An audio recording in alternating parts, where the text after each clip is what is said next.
Hi food for thought. ఈ వారం యుద్ధం అటో ఇటా తేలబోతుందా?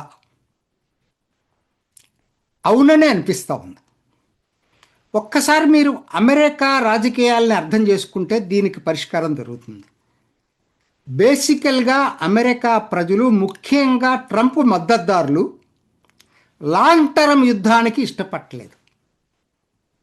షార్ట్ టర్మ్లో వెనుజులాగా అట్లా వెళ్ళి ఇట్లా వస్తే ఇష్టపడతారు. ఇప్పటికి 2 వారాలు అయిపోయింది. 3వ వారంలోకి ఎంటర్ అయిపోయారు. సహనం నశిస్తూ ఉంది.